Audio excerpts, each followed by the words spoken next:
Making a maquette.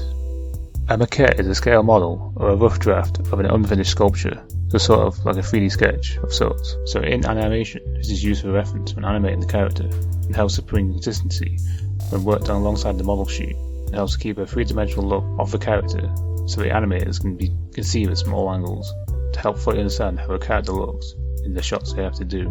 For our group project, I decided to make our main character, this guy, right here, and make him out of clay to help showcase the character in a physical form, and to give the animators, us, something to use as a physical reference. So after working out the size of the model, and where the wire would go to support this, I made some basic mock-ups of the main character, and two of the baddies. These were simply made out of paper and cardboard, to help understand how big they would be in real life.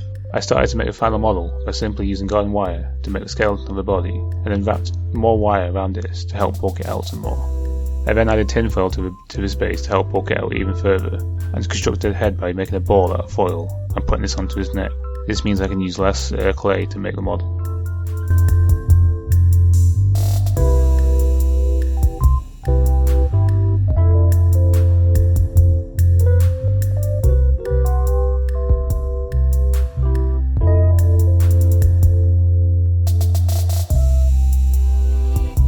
The next step to do is cover the model in air dry clay. I started by rolling it around and then trying to flatten it by using a marker pen as a rolling pin. I then wrapped the body with clay and then used some water to help smooth it out and make sure it all stuck together. I then repeated this process for the head, but added on the eyes separately so that they can stick out from the head.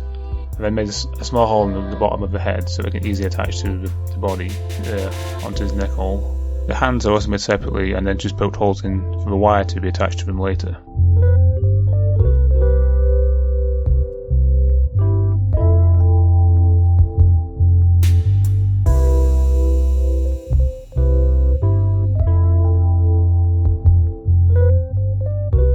I then waited for it all to dry and become rock hard.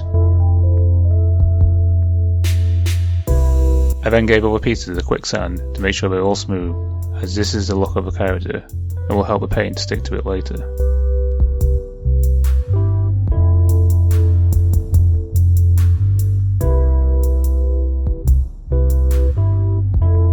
For the base, I had it laser cut out of wood so it meets my measurements and is smooth, so I don't have to waste any time sanding it down.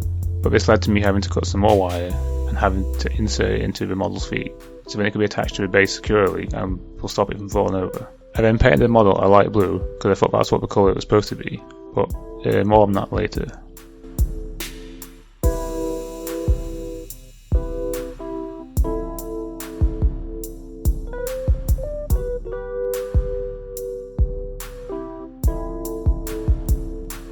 I then painted the base a dark blue to make it the same colour as the final animation's background. This I did know.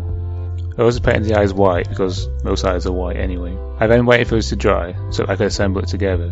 Before that could happen, I used to repaint it so that the colour matched the character in the final animation more. So that's why I painted it a light grey, because it's the closest I could get to what the character is in the final animation.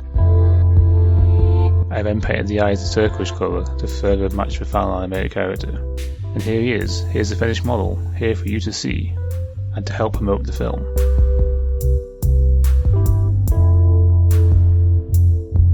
And here is the character in the animation, so you can see him in action and what he should look like.